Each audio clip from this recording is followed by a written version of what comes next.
guys? It is me again. I haven't streamed for quite some time, but that's fine. Okay, what's going on here?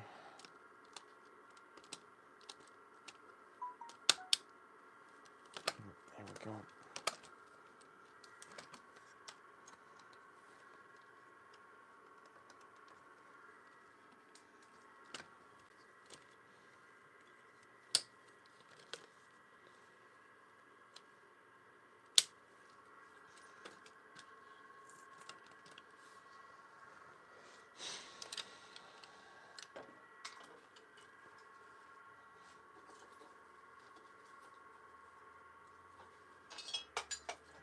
Here we go.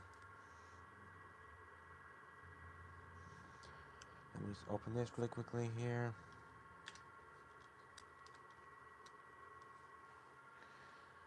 Okay.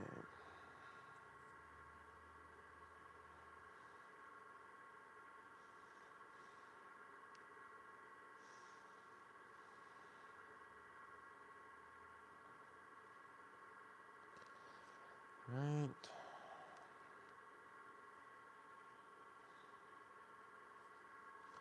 Then this other phone takes so long. Oh my god.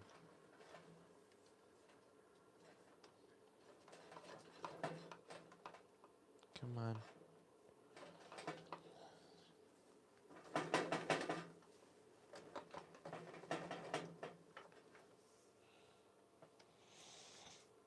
Okay, come on. Open my live stream, please.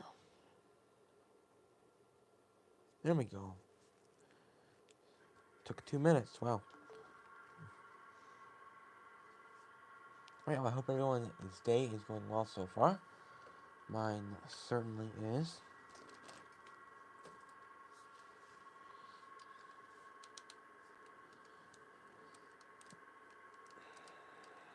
There we go. Got the light working on this finally. I got the parts in. That's great. Let's start it up here. No more delaying. We're gonna run a passenger train today. Union Pacific passenger train.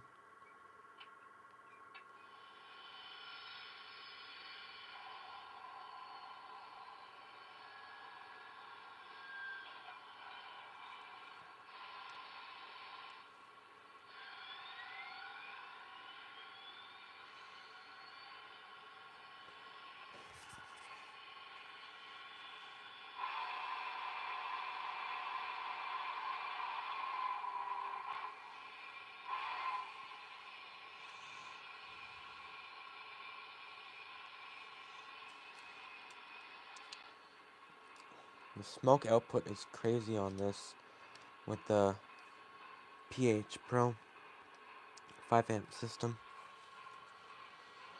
Amperage does make a difference. I don't know how, but it definitely does.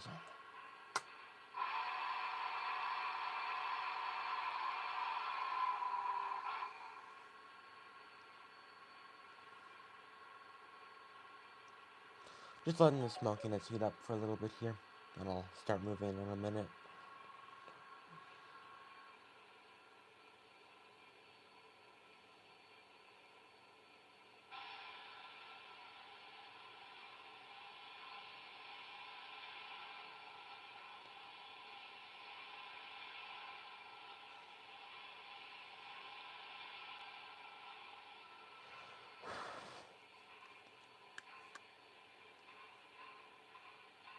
Hello, Canadian Locomotive Logics.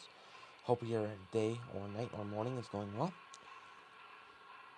I am also Canadian.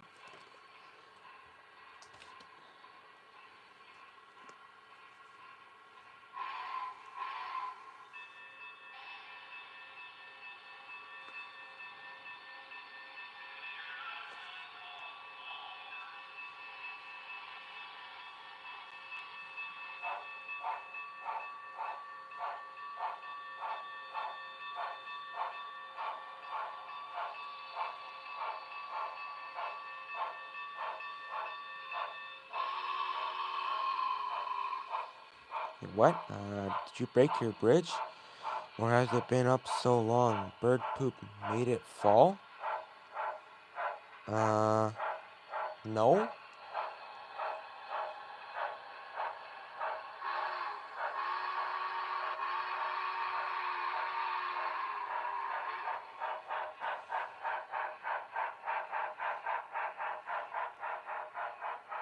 I do not know, Clinton. I don't know what you're referring to. My bridge is fine.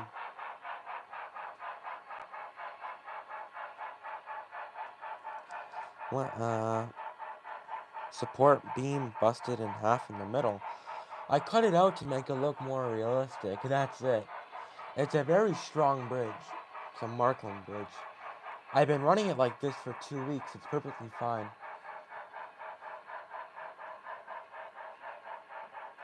The track's glued to it, so if the bridge somehow comes out, which it's screwed in to the wood pieces here and here, I don't know how it would come out, but it won't, so it's fine. You should try my live stream out. Yeah, I'll join one of your live streams one day. Canadian Locomotive Logics. Also, thanks for subscribing. I saw you did that.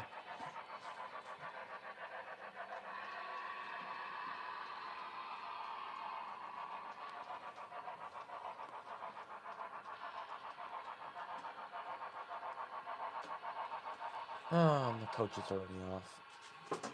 Damn, I can never trust these Walters Proto coaches. Hold on.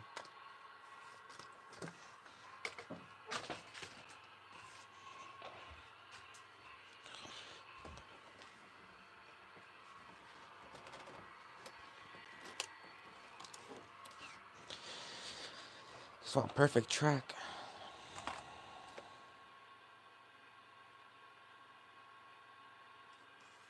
What? 6 support beams from the left, about halfway up. The main beam is busted. Might want to fix it back into place. The main beam is not busted. Everything's fine. Unless you're referring to... Oh, right here. Oh, I see. Oh, yeah, there's 2 right here. Oh, I must have hit it then. Okay, I'll glue those back soon. I've been running it like that for a while. Well. Ah, I see. Yeah. How did you even notice that? Like, that's crazy. Okay. Let's just start moving here. If we can.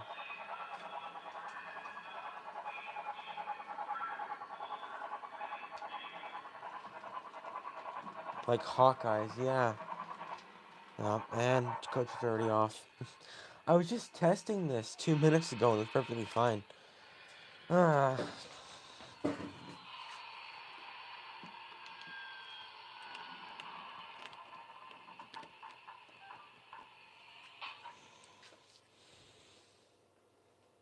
Alright, let me get those coaches again.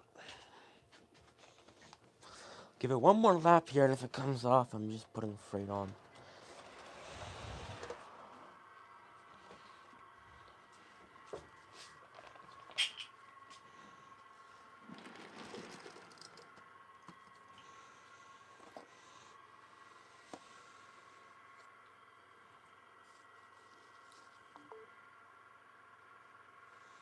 Been there, done that. Always happens with my goose cars, lol. Runs fine and the cam is on and they run like crap. Yeah, definitely. I wish Walters Proto kind of used a different style truck. Though I will say, they could have definitely done something a little bit better. Besides having, the entire truck a conductor, you could call it, of power. That's the only annoying thing I will say. The grip tire off again? Why is it so slippery? Okay, no, it's fine. Alright, well, I don't know why it's so slippery. Okay, that's fun. That should be fun.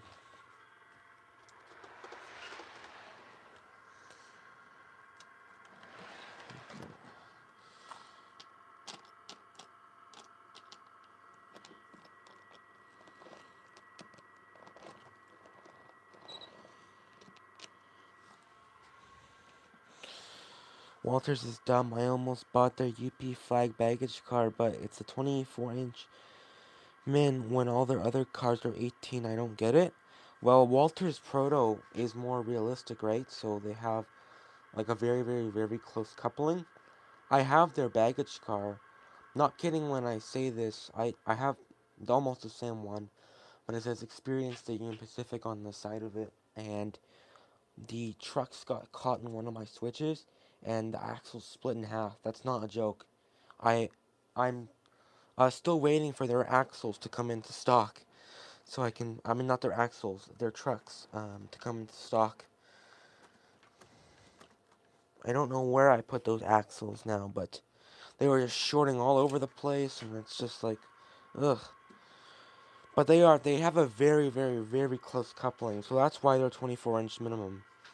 But they run on 22s. When I was running my Walters Proto coaches, I had them on a 22, and they ran fine back when I first had them. So they don't need to have a 22-inch curves or 24. I have this one, the Experience Union Pacific. I bought this one in store in Long Beach, New York, but it's very light. I will say that's one thing. It's probably because it doesn't have the trucks on. But it's definitely a light locomotive. I mean, a baggage car, not locomotive.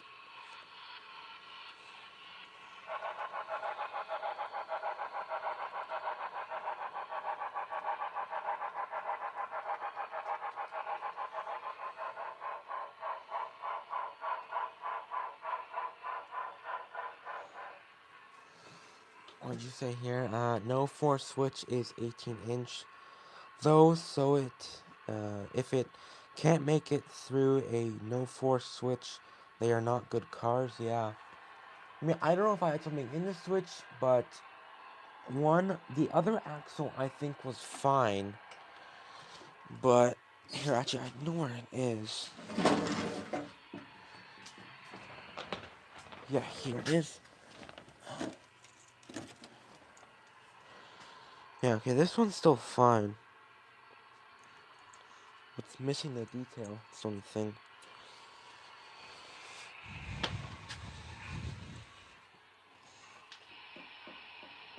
I had to swap out the axles, but that didn't help it, so I I just have to buy the new trucks, because they won't run without those ones.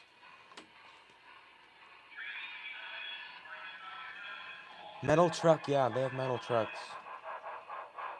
They all have metal trucks actually, except for their Bud line. They all have metal trucks. That's what's doing it? Yeah. That's something I like a lot. They do use metal trucks. So they have a pretty good weight to it. They're die-cast metal, I think, actually. Because they're screwed in. Here, I'll show you how it works. Where did I put that trick again? Right here. So, there's 4 screws, and 2 of the screws on the other ones, one popped out, then the other one kind of went up like this, and then it kind of ripped the head off somehow. 2 bits, it's sitting with its wheels, and trucks is touching the rails, yeah. So, I don't know how it happened, but it did. Oh yeah, here's the broken one. Here's the broken piece. You can kind of see how this screw's still in there, but it ripped off. So, I don't know where the actual other truck is. I think I threw it out. Because, I mean, I don't need it, so. Yeah, that's what happened. Which is probably unbelievable, but it really did happen. They're not bad, I believe it's just my layout. At least with that, it's just my layout.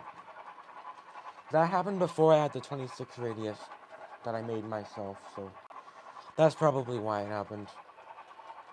The baggage cars don't like 20-second radius. The passenger cars do, but those don't. I don't see a switching doing that, but maybe the truck should be way stronger than metal they use of rails. Yeah, I mean, I'm honestly telling you, Clinton, that's what happened. I should have filmed it, but I'm being honest with you. That's what happened. That's really what happened. And I think, yeah, again, I got stuck in the switch. Yeah, I think the um, thing's getting caught in the rail. Let me test something here. The other car was fine.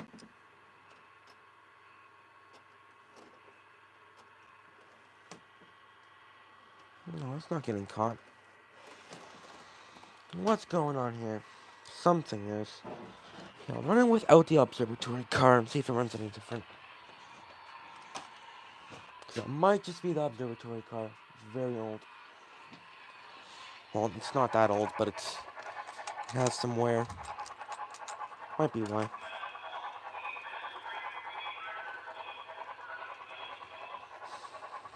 Okay, let's see. I'm gonna move the camera in a minute here if I can at least just get a decent lap.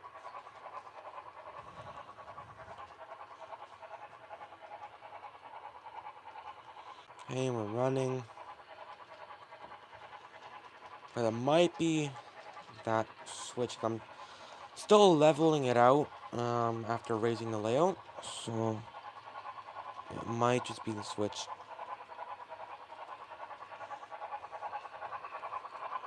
Let's see.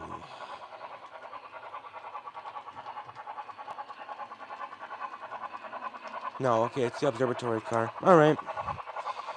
Something's up with that one. I had to change out traction charts on the Goose.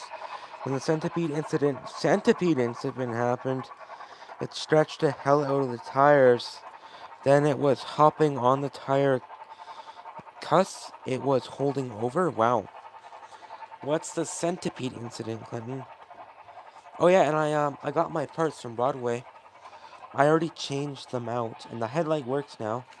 But in here, smoke unit, smoke control board, and the boiler cap, and my spare axle, and traction tires.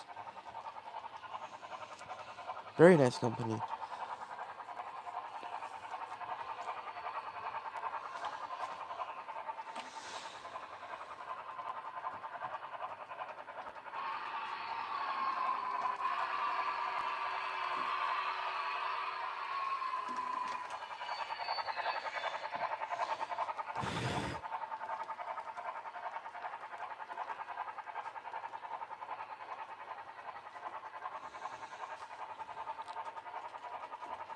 Scent was on the inside rail and Goose was on the outside. Scent overhangs a lot, and a car and the Goose pulled both trains, pulling the Scent, and it's trained backwards. Wow, yeah, I could see that happening. Jeez. Oh, caught a car? Okay. That's crazy. Wow.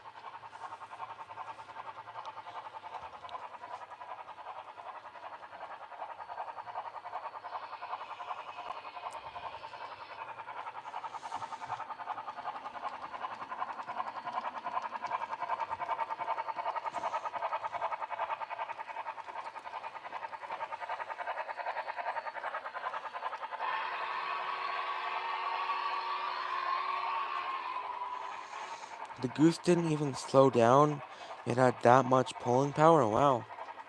I have heard though, a lot of people are having issues with the Blue Goose though. Watching a couple of videos where the because of the capacitor is not upholding the lights or the smoke unit, the lights will just turn off and on. Like it's. But I mean, that was on, um, I don't know what you call it, other people's YouTube channels, because apparently the goose only has 4 spots where it picks up positive power, and the rest are all negative. Yeah, I know. That's the worst thing I would say about the rubber limited capacitors. They just don't really do anything. At least on my layout, they don't. Even though I already have CV12 set to 10, we discussed that multiple times. They just don't really do anything. But yeah, I'm really anxious to see that review of yours for the Paragon 4 Rolling Thunder. I can't wait to see if that thing's actually good. As you said, you're getting it with your Conductors Club locomotive. It'd be interesting to see that. I would watch it for sure.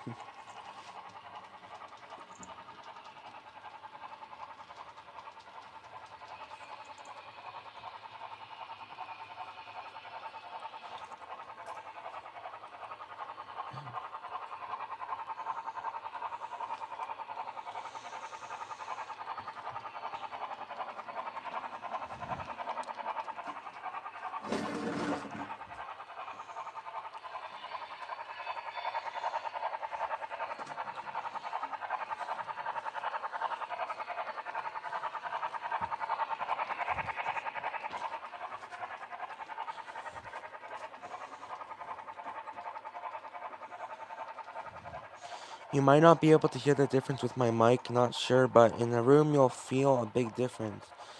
Yeah, I've heard. Well, I was actually watching a couple of videos. But the one thing I won't critique about it though is that I do wish, or at least what I think, you might as well just get a whole speaker sound system if you're gonna get a subwoofer. I mean, you might as well. Like at that point. If you're getting a subwoofer, you might as well just get speakers. That's something I will say. You might as well at that point if you're having a whole subwoofer. Is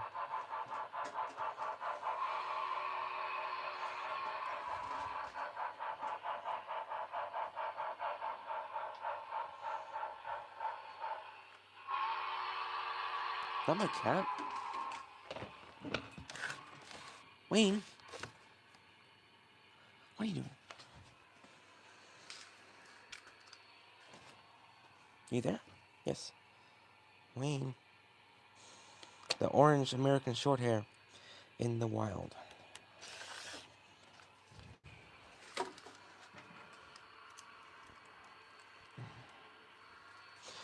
Why they are separate on stereos and no place to plug the other speakers into it's just for subwoofer? I know, but that's what I'm saying.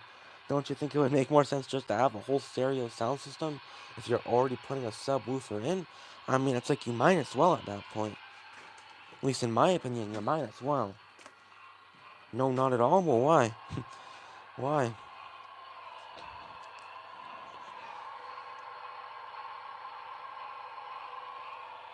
Your sound comes out of the locomotive. Interesting.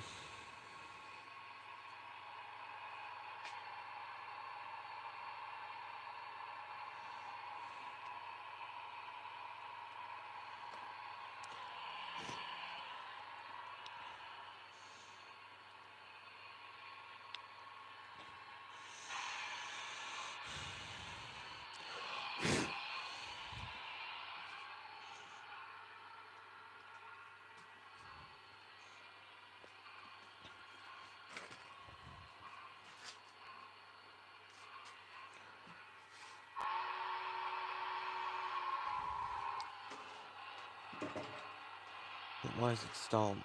What's going on?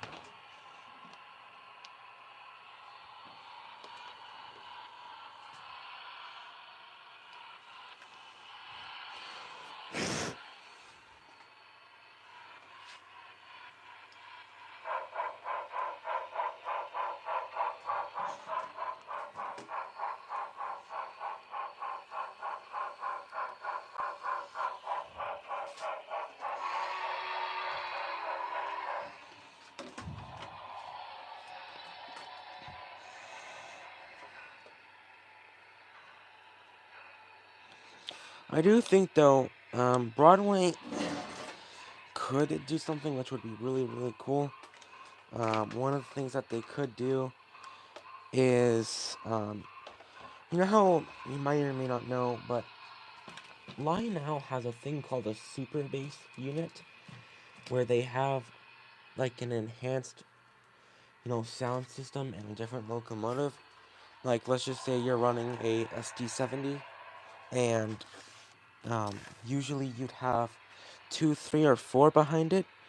Um, you would have one of those locomotives non-powered, but it has like a super bass. I don't know what's actually inside it, but apparently it makes it sound a lot better. Just subscribed. Hi from Edison, New Jersey. Hi there. Thanks for watching Pop Pop's Training Room. Hope your day is going well so far.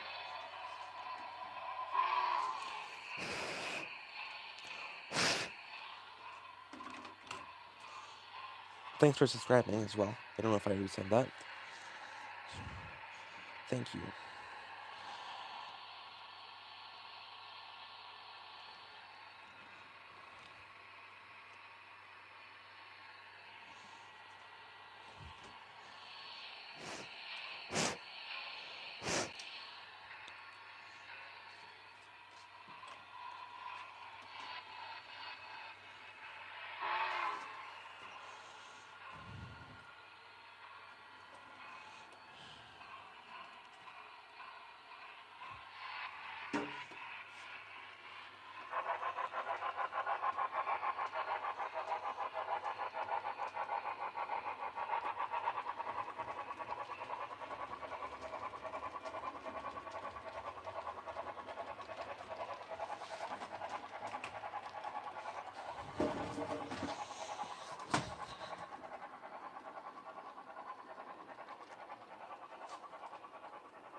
Since it's running okay now.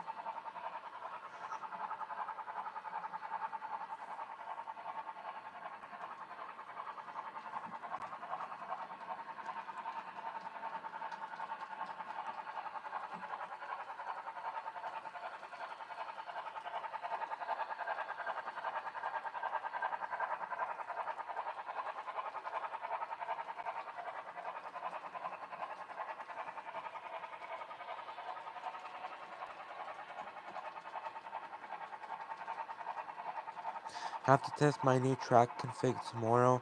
I added the switches in the curve to get to car yard. Well, that's good. That's nice.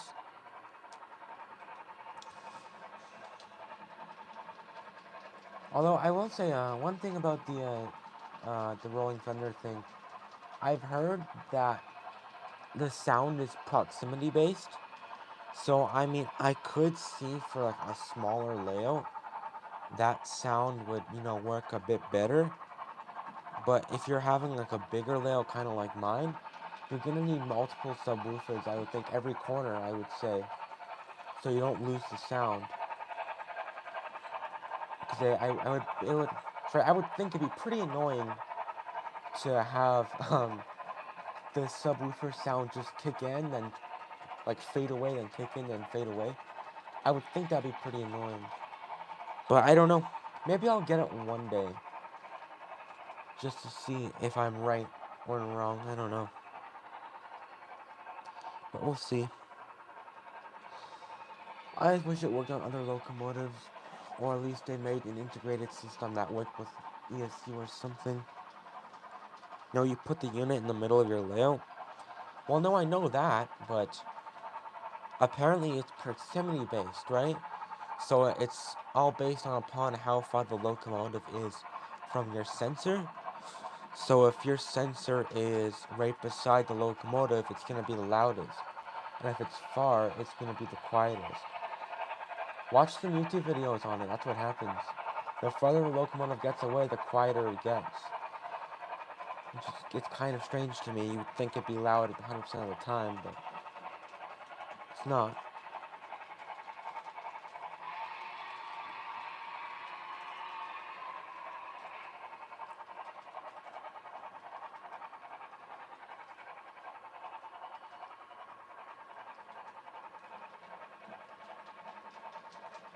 You can't put it in a loco. You can't fit speakers big enough to do subwoofer sounds.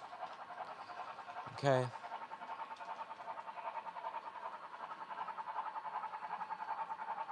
It would start off though with probably getting actual prototypical sounds and having better speakers in their locomotives. That'd be one start too.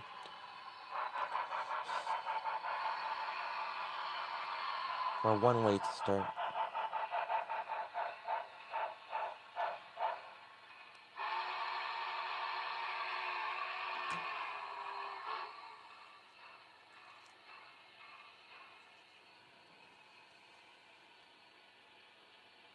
We are not talking about scale trains? Yeah, I know. I'm not talking about scale trains.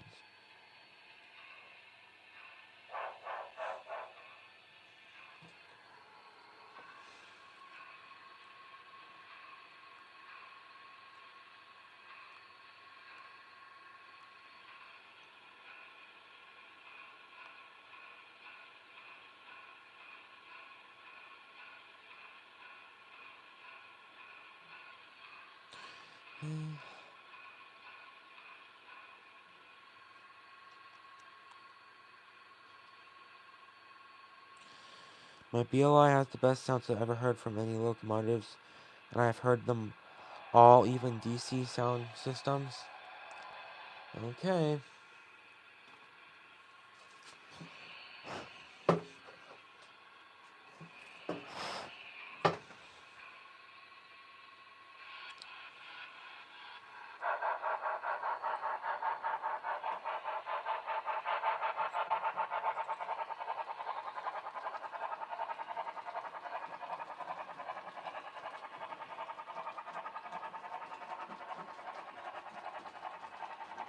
I mean, in my opinion, BLI's Paragon 2 sounds better than their Paragon 4s. Or at least I think they do. I don't know if you ever had a Paragon 2 locomotive, but they're nice.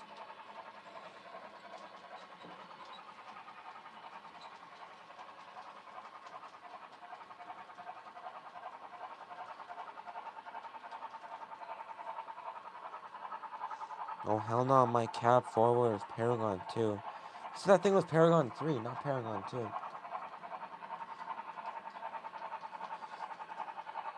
I like Paragon 2, to be honest. The QSI sound was better. It had less problems. Like, it literally did.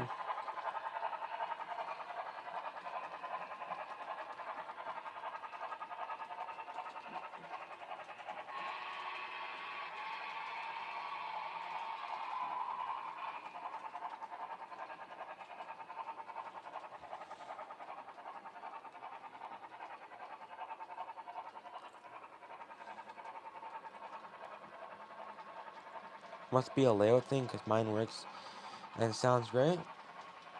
Well, I don't know then. I really don't know. I mean, like you said, you have second run. You said they fixed multiple problems, so it would make sense for this one to be run 1 and then having the problems.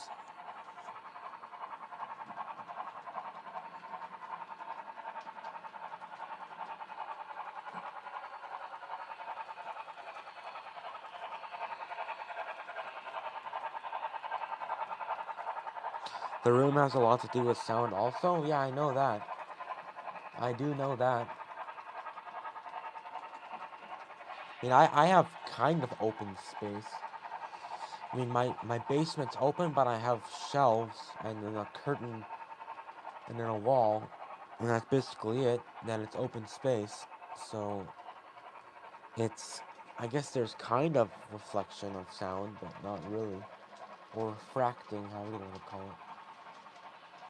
But all I know is that, like, with, oh, did I ever have with my Bachmann LCH42 charger that has TCS WOW sound, Paragon 2s with their QSI, and MTH with Proto sound, which is also QSI, then the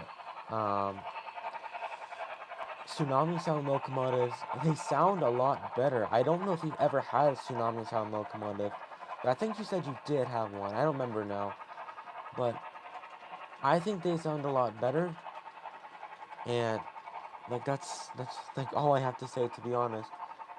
The fact that they still can't paint the axle caps is something that kind of gets me upset.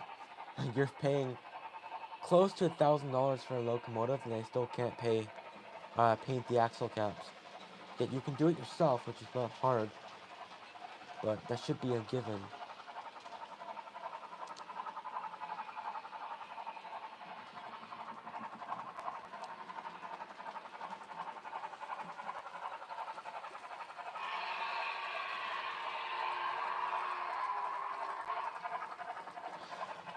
I will say also, I do wish BLI kind of used, prototypical sounds instead of, you know, things that don't really match, to be honest. Like, the chuffing on the FEF it's close, but it's not realistic still, and the whistle has the big boy whistle, which, I mean, now it's realistic, but before, when these first came out, it wasn't.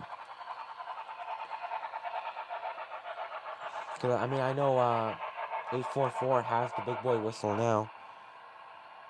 On the Paragon 4 is spot on to what 844 sounds like. Well, I know 844 has a lot of like a more, I believe you would call it throatier chuff. It's a lot deeper sounding. That's the thing.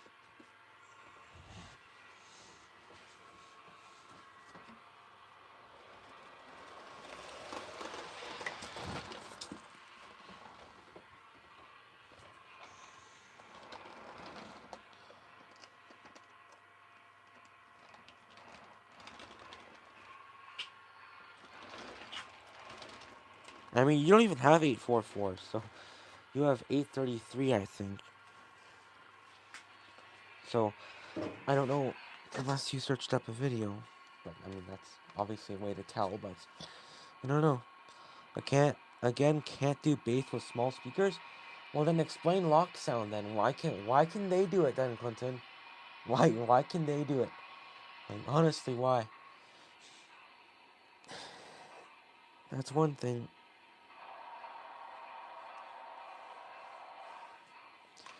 Well, then I don't know, Clinton. All I know is that it sounds a lot deeper from like the little bit of videos I've watched. It sounds a lot deeper. Hello, Eugene. I hope your day is going well so far. And I'm doing well as well. Trains are running pretty well.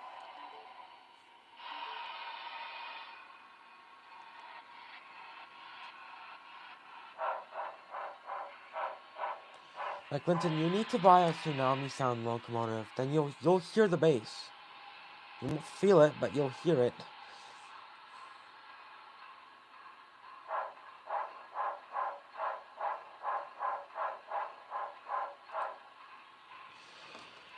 Okay, Clinton. Well, I mean, you won't entirely know until you actually buy one. The camera doesn't do it justice. You have to buy a Tsunami sound locomotive. Block sound can't. There's no bass whatsoever. I don't know. I really don't, honestly, Clinton, because I think they sound pretty good.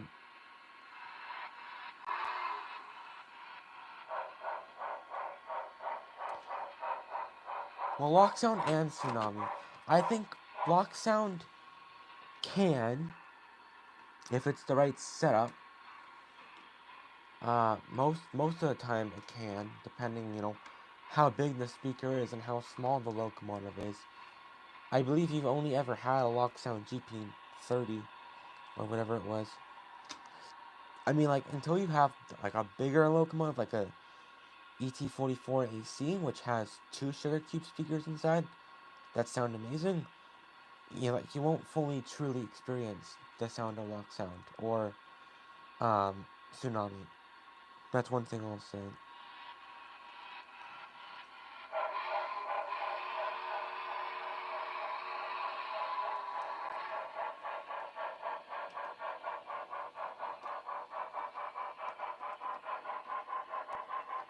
The only thing I don't like about tsunami is that they start up by default as soon as you put them on the track.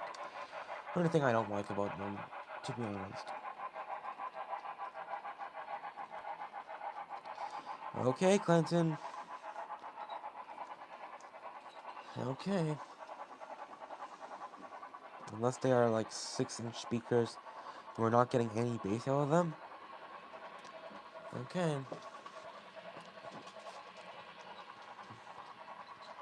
Just buy one and you'll see what I mean.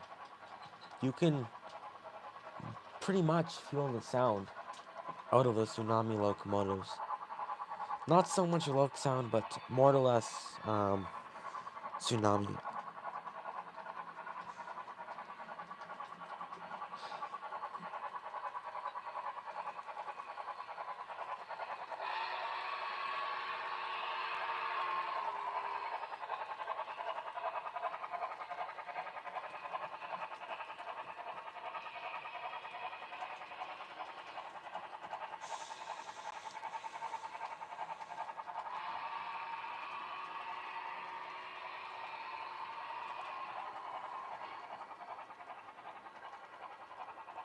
Because if you could get bass out of smaller speakers, Kenwood, Sony, and Pioneer would have been using them.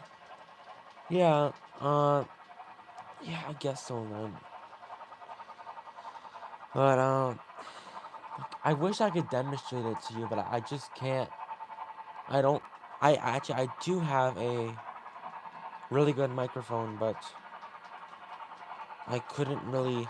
I could demonstrate it to you, but I'd have to see how it would work out on my computer. Because I have my original cab upstairs, and I could probably plug it into that and uh, demonstrate it like that. Then maybe it would get across and then be a lot louder. I don't know. If the leaders of sound companies can't do something, a train company has no hope to do it. Yeah, I guess so. Well, I'm just saying though, like, don't you think every single brand then would be putting, or at least having some sort of negotiation deal with Browning Limited if they thought their sound system was so good? I mean, that's what I would think they would do, unless they wouldn't, but I would assume they would.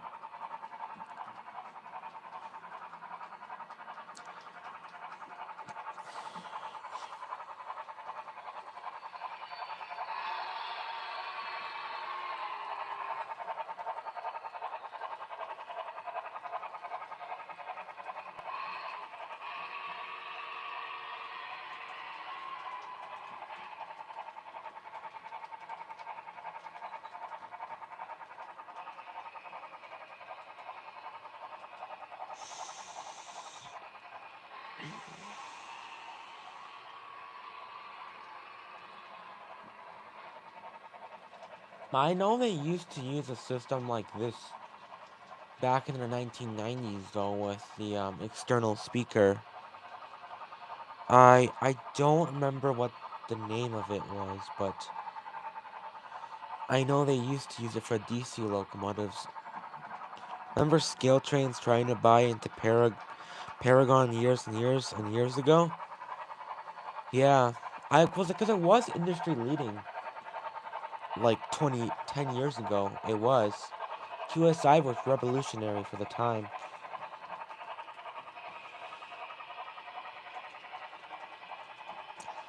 Because I've never had a lock sound or tsunami or QSI decoder fail on me. I've only ever had the Paragon 4 fail on me, or at least semi-fail on me with the chuffing sounds going and the light going and all of that.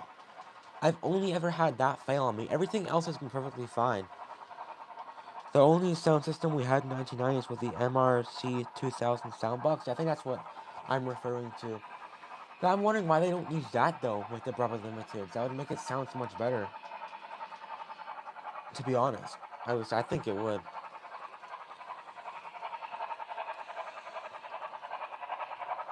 Never had a parallel fail on me. It's always been. Oh yeah, I've had TCS speakers fail on me because I didn't realize this until I put on my program track. I guess at one point I must have put the volume to max, so I was breaking the speakers by accident. So, Digitrax has failed you, really? Never had a problem with Digitrax ever in my entire life. I have Digitrax decoders on one locomotive, a Proto 2000 ST60 with no sound, but besides that, I don't know.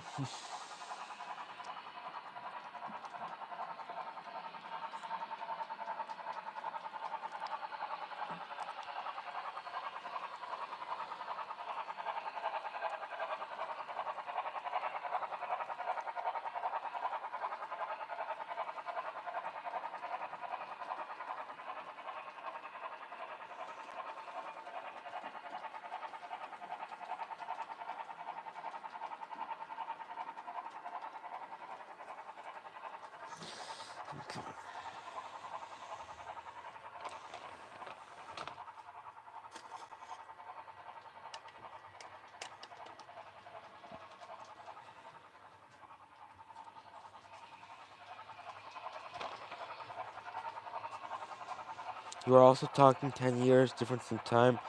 The decoders I had fail were all like 10 years ago. Yeah, I mean, I've never had my Paragon 2s or 1s somehow, even though that existing one is 23 years old. It still runs perfectly fine. Well, I mean, the gears are a bit messed up because I'm guessing the vibration from the motor undid the screws and it ended up grinding the gears, which was unfortunate. But I fixed it using hot glue. Somehow I fixed it. So it kind of works. But I haven't had a decoder fail on me. Like, I've never had. Well, I had the MTH one fail on me. It might have been my fault. I don't know if I did something to it. I don't think I did. But besides that, I mean, I've had nothing else fail on me.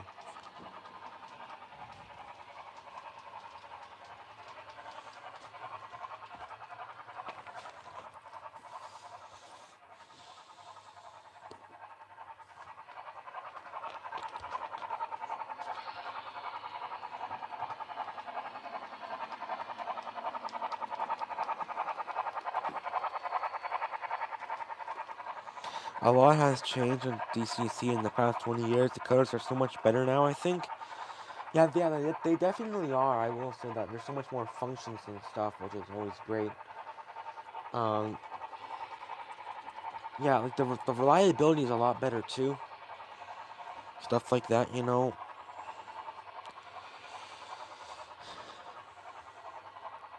I've been thinking of changing this to Lock Sound because I mean, if you go on Lock Sound's website and go to download sound files, and you hear the sound files on their FEF-3s, they sound incredible. They really sound incredible. You'd have to listen to it for yourself, Clinton, because they sound absolutely incredible.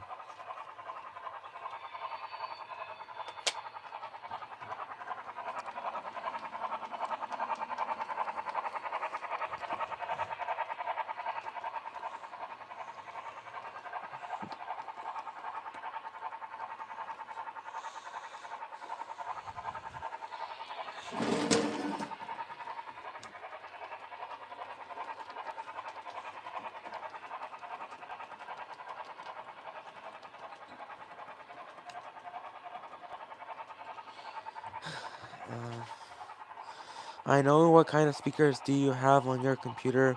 I bet it has a subwoofer.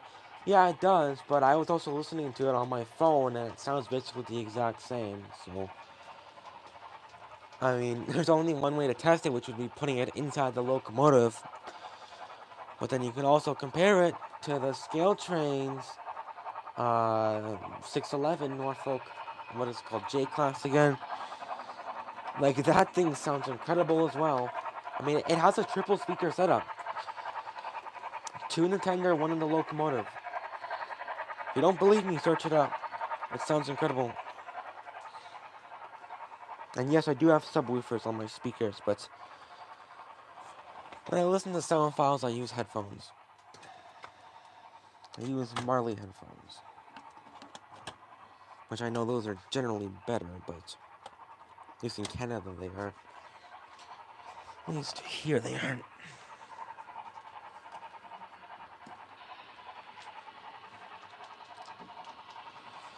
I feel like, though, regarding the subwoofer stuff with Broadway, it's like, not everybody is going to only have Broadway limited locomotives.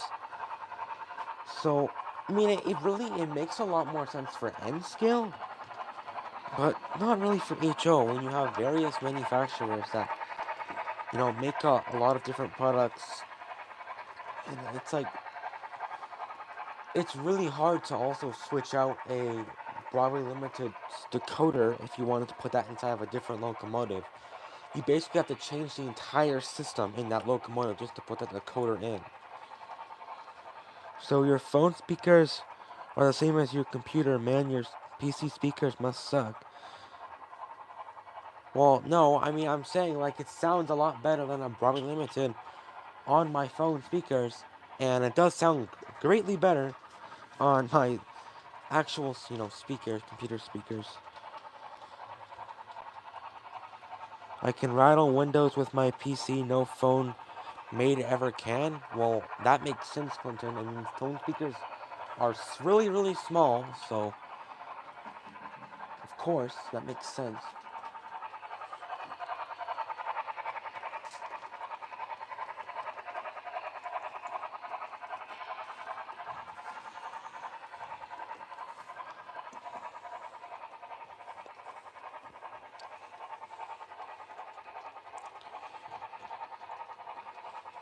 I mean, if I had a lock sound programmer, I mean, I could put the sounds into one of my ET44 AC and see how they would sound. Like, I mean, if you didn't have to pay $210 for a programmer, like, my God, should be a lot cheaper than that, to be honest.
Yeah, I get what you mean, Clinton. I do get what you mean. I know what you mean. I mean, I had friends come over to my house, too, tell me, which one sounds better, the FEF or the MTH 412-2? I told them I think the FEF sounds better. They told me the MTH sounds better. Even though I actually do think the MTH sounds better, I would just tell them that. It's like reverse psychology, and they would still pick the 412-2. I had six people come to my house, And they all said the MTH412 sounded better.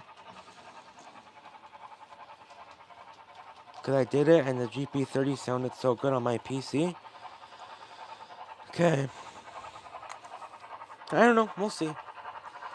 I'll do it anyways. Maybe.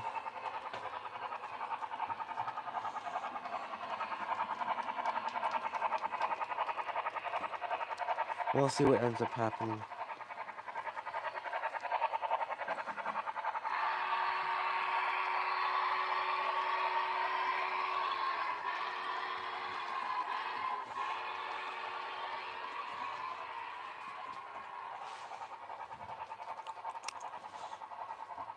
Well, duh, a 12 is going to say better than an 8, and a 14 would sound way better than a 12.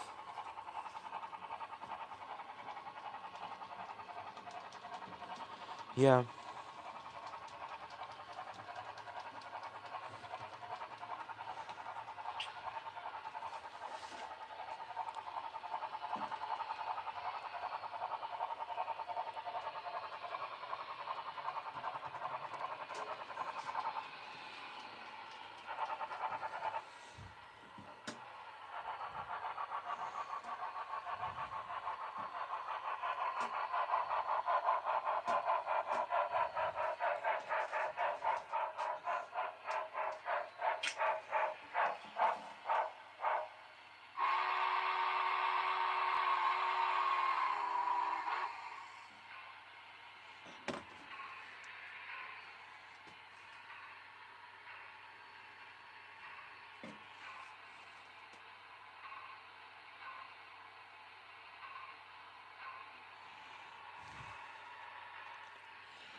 Did you see BLI's new SD45 run they posted last night? Question mark, question mark, question mark. The SPs look sick.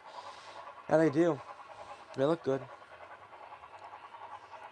I don't think I'll get one, but they're nice.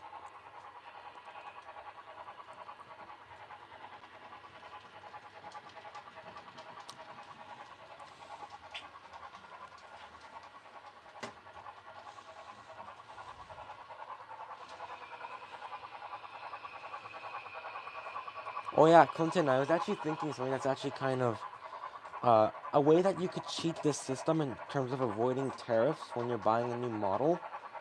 Buy from a hobby shop in Canada, because when a model train hobby shop receives something in Canada, they don't get charged a tariff. Thus, you can buy stuff from a hobby shop in Canada and not get charged a tariff. Because you won't, because Canada cannot charge you their taxes. That's what happens with me when I order from the US. So, I mean, if you order something from Canada, you're going to skip the taxes. You're not going to be able to get charged tax or tariffs. If I get one, it's going to be a WC Op Lifesaver. Yeah, I know I support the tariffs. Oh, that's good. Why do you support the tariffs? I have a like legit question. Why?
When I was a kid, stuff was made in the USA and was cheap. Now it's all made over. It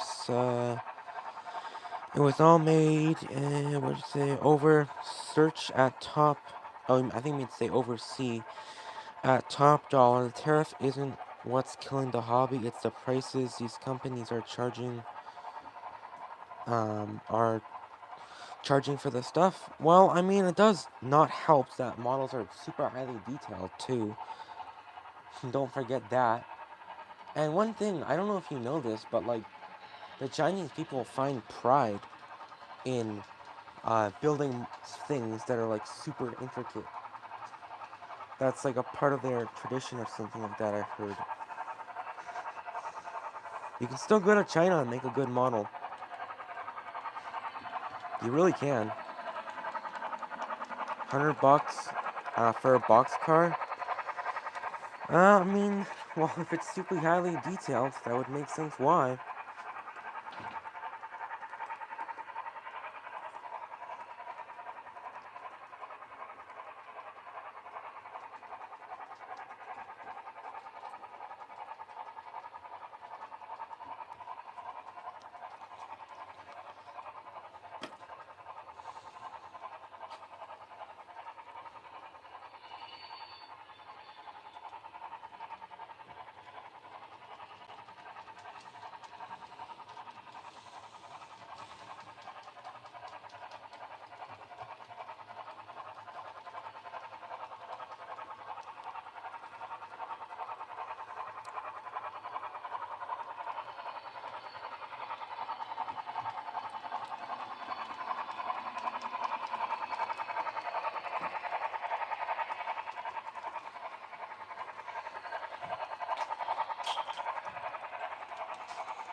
When a car is super highly detailed, it's going to cost a lot more than a car that's not highly detailed. That's one thing.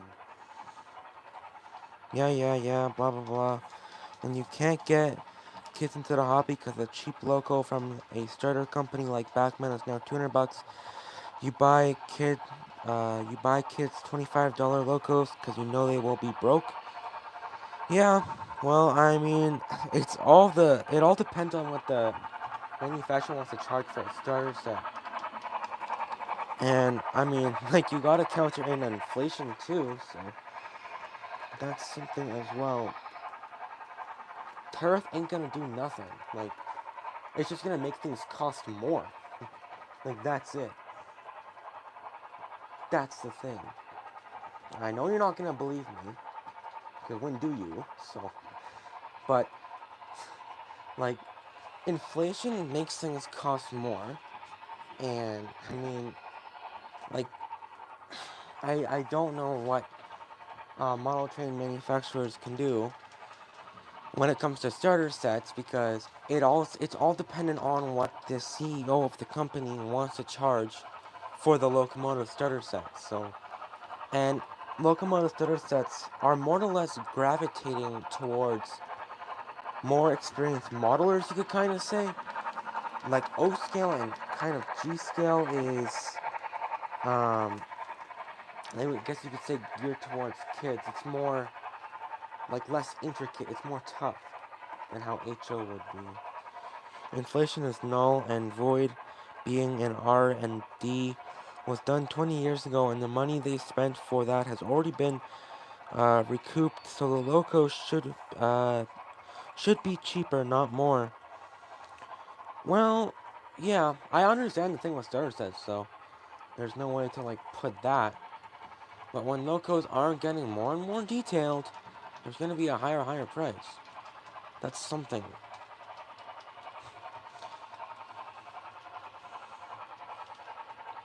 And it's all up to the person that's at the highest part of the, what do you call it, company that decides the prices. If you just don't buy the product, it will eventually get marked down. That's something too.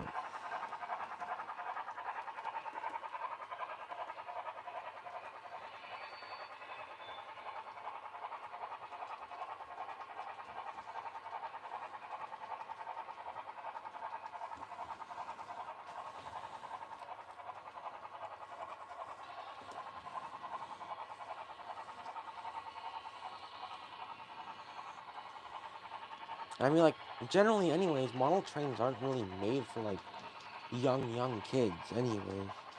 They're meant for, like, more of, like, a 13 to 14-year-old child. And you're meant to take care of it as well. Model trains aren't really made for people that are, like, 3 years old and stuff like that. That's the thing. And that's why the hobby is dying, because they're making stuff for the person who has been in the in for 100 years, and not for kids to get more people into the hobby. They used to be in the 80s. Yeah, I understand that. But that's why, I mean, battery operated trains exist too. Not just like high powered, I don't know, HO scale locomotives with smoke units that cost like $900. Yeah, I get, starter sets are increasing in price. But then yet there's N scale, there's stuff like that, Z scale.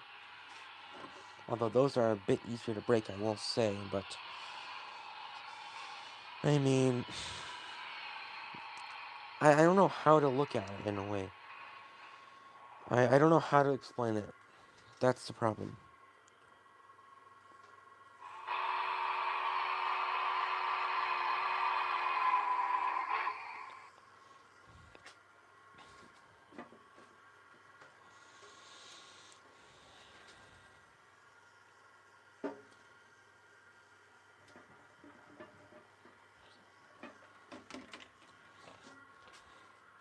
So if you stop making trains for kids and only make them for adults, some point all those adults die and no one is there to replace them, and that's what's happening in 2025. Well, I mean, you can still make starter sets, obviously. I'm not saying not to make them only for adults. I'm just saying the fact that it's like, if you want trains that are gonna last, I mean, prices are gonna be increasing for some reason. I don't know the exact reason, as I said, but like, there are companies out there that um, make cheap starter sets. I don't know the exact names, but Bachman's for one, Hornby too. I mean, their starter sets are $75, and they're double O, mind that. But all the old guys are dying, and trains aren't made for kids anymore. There is no one really replacing them. Yeah, I know that.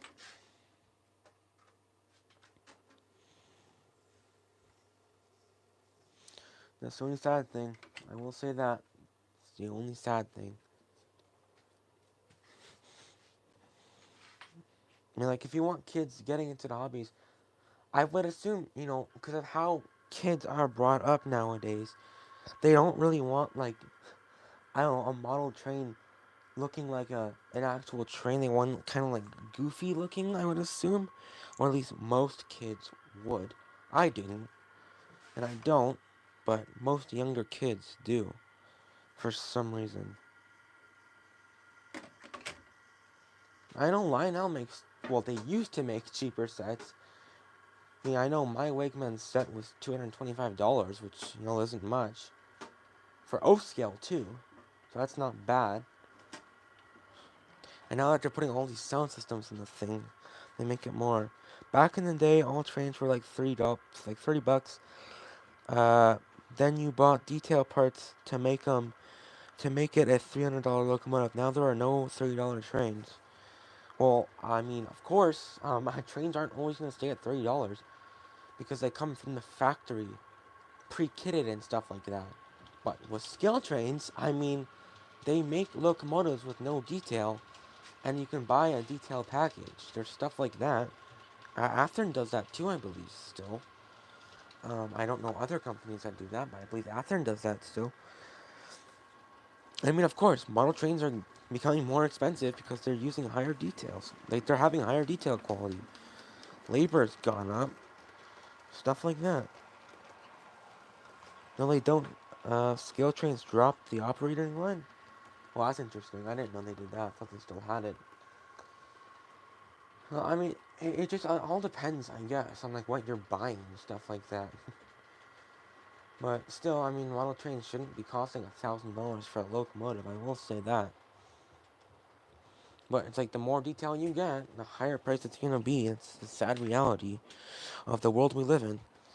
It's the same thing with like a fridge or a microwave. A baseline fridge is gonna be a lot less than a more expensive car. Or, I mean, sorry, a more expensive fridge. And a baseline car is going to be cheaper than a more expensive car. Or like a car with more features. And it makes sense. Why not? Top of the line in 1970s with brass locos at 2,500. Well, I don't know that. Maybe it's because, I don't know, they're older and people like to go for older locomotives because it's vintage and stuff like that. I don't know. And I believe those brass locomotives weren't even made here in the US anyways. So they were made in Japan. Yeah, and when you stop making a baseline car, you can't sell it? Yeah.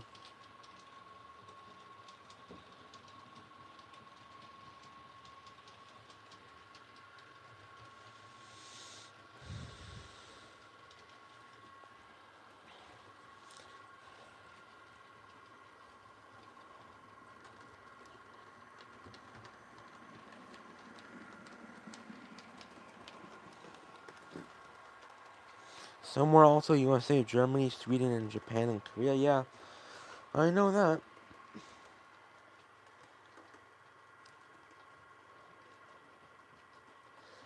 Because when models are more intricately detailed, they're gonna cost more. That's the problem.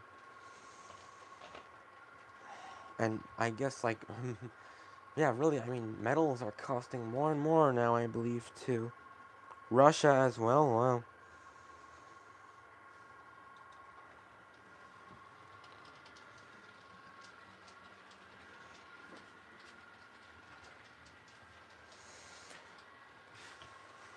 Like, there's no other way to put it, I guess, then, besides models are getting more and more detailed, thus they cost more. So, inflation is a thing, too. Like, it happened to cars, it happened to food, especially eggs in America. That inflated like crazy. Eggs here in Canada are $2.99 for a 12 pack. Eggs in America are $12.99 for one. Like, it's stupid. Yes, correct. So if someone wants that, why not let them do it? That so people don't care about super detailed would still get into the hobby? Well, then go to N scale then. N scale is not super detailed. I mean, HO is like super detailed, but N scale isn't. So go to N scale. You can buy a whole pack of trains for $70, or maybe it was like 100 something. But just go to N scale then. There's different scales for a reason.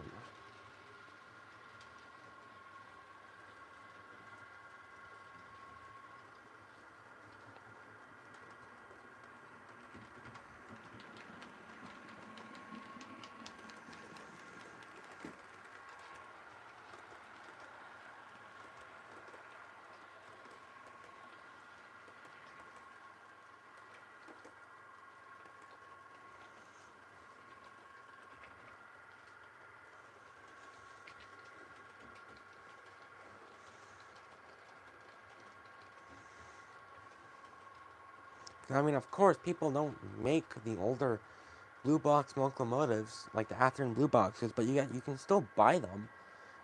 I mean, they are kind of rarer, but they still make them. I love how your pricings are top dollar for HO scale, and N scale pricing isn't even in eBay ballpark. N scale is about half the price as HO. Yeah, I know. That's what I just said. They are. It's a big difference when it comes to scales. The more detail there is, the more it's gonna cost. And I don't think people really understand that. I honestly don't. Like, if you can't afford it, get a better job. Like, that's something people have to look at too.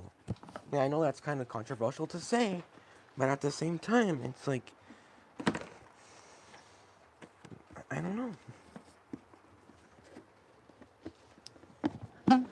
I mean, that's why, like, the Broadway Limited, what do you call it? What was that line called again? Blue Line? I believe they still make that.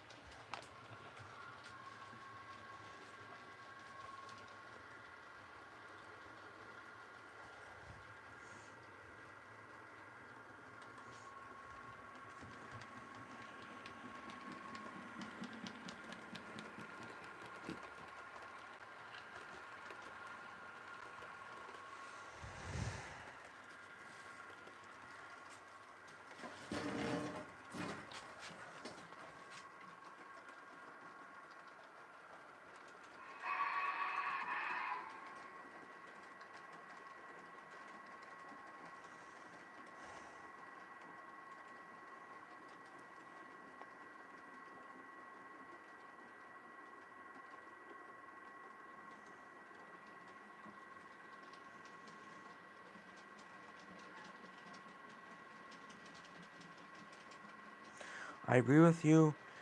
If I see something I like, I'm getting it. But when all the companies make detailed logos that are pricing themselves out of the customers, and that's what's killing the hobby. Yeah, yeah, I know. Like, I understand what you're saying too. Uh, I mean, I really don't know how to honestly respond, but manufacturers just do have to start making less detailed locomotives again. Like, kind of how Lionel does it, but still, I mean, their prices are through the roof too. Like, MTH has Rail King and Lionel has the Lion Chief stuff. But still, that stuff is stupid expensive as well. It's not cheaper. Which really think it should be cheaper. It's not. Um, I think Athearn still does it though. They still make cheaper trains too. I don't remember what their name was for the cheaper ones, but they make a less detailed version of their locomotive. Oh yeah, Economy. That's what it was. Economy, I think it was called. That's in their other, like, their Bachmann does it too with their value sound stuff, I think. So I mean, that's still cheaper trains too. BLI is a high-end company, whereas Bachmann is not. So why are you saying Bachmann locomotives are same as BLI? I did not say Bachmann locomotives were the same as BLI. I said Bachmann locomotives are cheaper than BLI because they have less detail, and I'm saying Athearn has a cheaper line as well. I don't think a lot of other companies do. Because scale trains, they make scale trains. It's in their name. Athearn, they make the cheaper quality trains and also higher quality trains. And with Bachmann, I mean, they make super cheap trains as well. So, yeah. Prices wise, they are about the same. A Bachmann GS4 is not the same price as a Broadway Limited GS4. A Bachmann GS4 is 200 something, I think. And then a BLI GS4 is close to like 700, I think. US.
3-400 for Bachman GS4 MSSRP, but Steam is its only animal. They were always more. Let's take a diesel. $300 for a GP9 versus 400 for the BLI.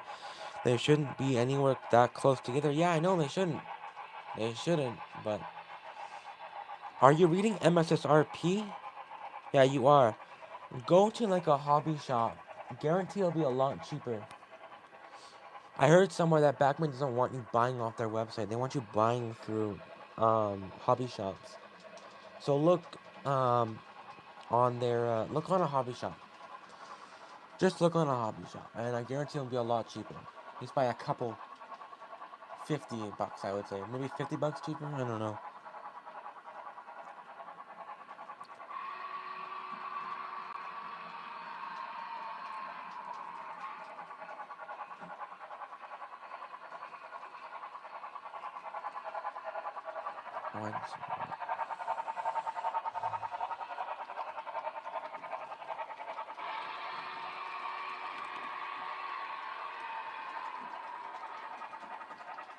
Yeah, so BLIs I paid $400 for my GS4.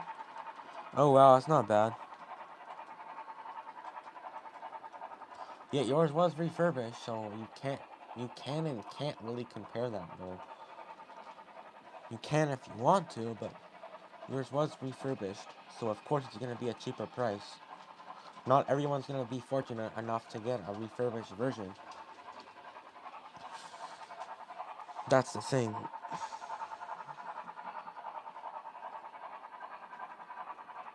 The only local I have paid MSSRP for was the Goose, because I was the only one within 300 miles. Oh wow. Oh wait, it was the only one within 300 miles.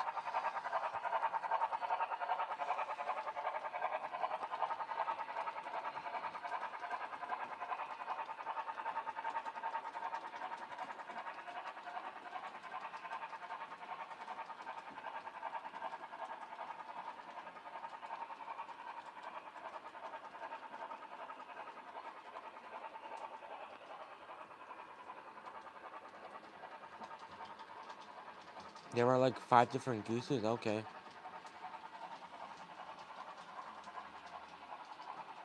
There's a Cincinnati Goose, Blue Goose, then there's a different Goose, and there's one that has the smokestack that moves up for the tunnel thing, and then stuff like that.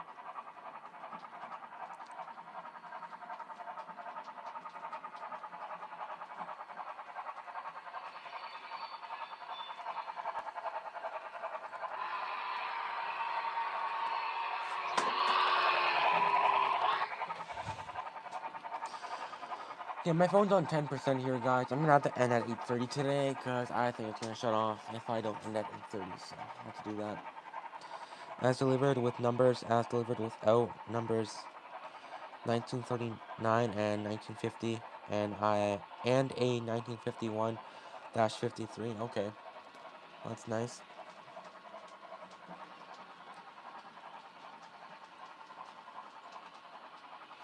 But I don't want to engage in this topic again, but I'm going to say one last thing. Tariffs ain't going to do nothing to benefit the model train community. If anything, it's just going to raise the prices. That's it. Like, that's literally it. It's not going to help. That's something that I think needs to be looked at.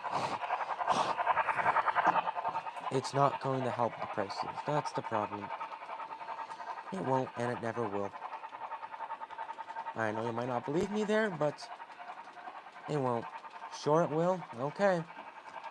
Alright then. Wait until your BLI, I don't know, whatever you want to call it, reaches $1,000 for your GP9. Wait until then. Obviously, it's not going to reach that high, but wait until it doubles in price because of that 125% tariff, which we all wanted. Look at Bowser.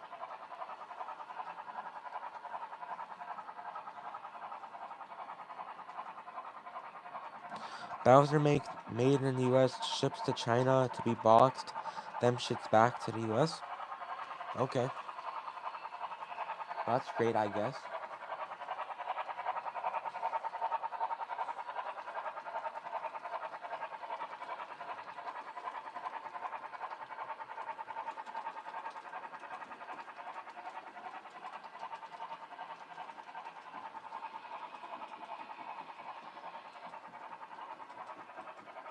box them here to save money. Yeah, I know they could. I don't know why they do that, but they do. I believe Bowser's a brand that makes cheaper locomotives too, actually. They make detail kits, I think, same as Kato. They make detail kits.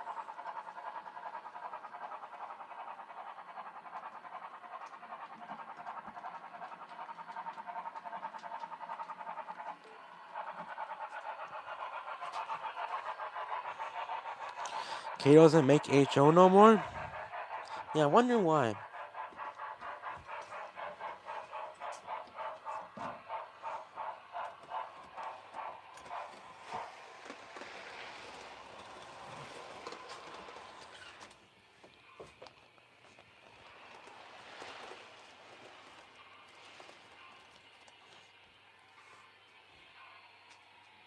Because no one does HO in Japan. It's too big.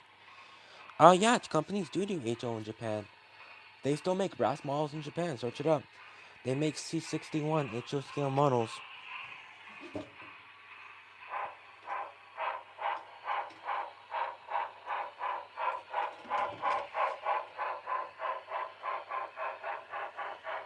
And there was a division called Kato USA. So I don't see why they would cancel it for their HO scale USA thing. I don't know what to call it.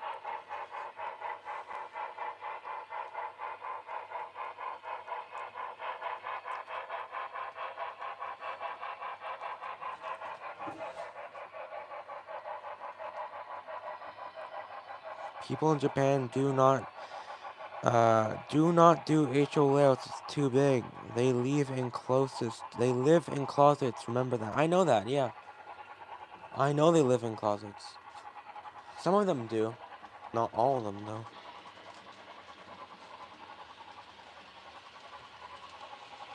Their houses aren't that small.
Kato used to be only N scale. They got into HO years and years later.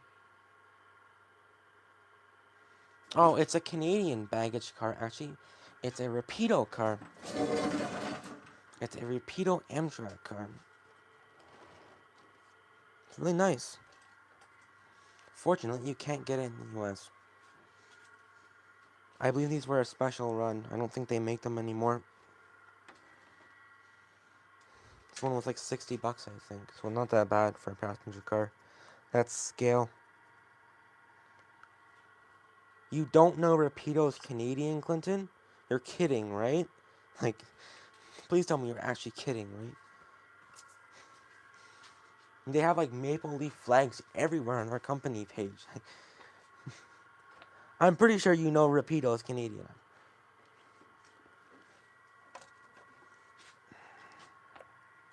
But they are Canadian. You can open the doors with their wand thing and close them.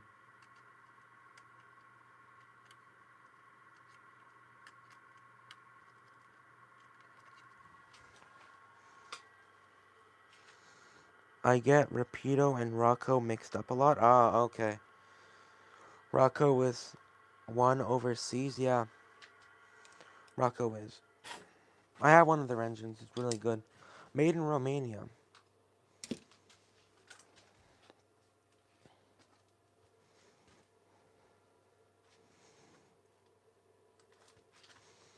Alright, what's my phone at now? Oh my god, 2%. Okay, I gotta end stream. Alright, so I want to thank you guys again for helping me reach to 400 subscribers. It was a long journey, and I would like to thank, where's the top chat again? And go up. 405 now, oh that's nice. I would like to thank Eugene. I forgot the rest of his thing. Eugene Chrysler, maybe Eugene Chris, Brunswick Train Fan, Farm Lovers Videos, and I don't remember who was at the start talking with Canadian something Railroad. I don't remember the name, but I'd like to thank you as well, and I'd like to thank Clintonville Model Railroad for chatting as well. And yeah, so I'll see you guys maybe in the next stream. Yeah, that's gonna be it for me. This will be me signing off, and yeah, that's it for today. Nothing special. Alright, see you guys. Goodbye.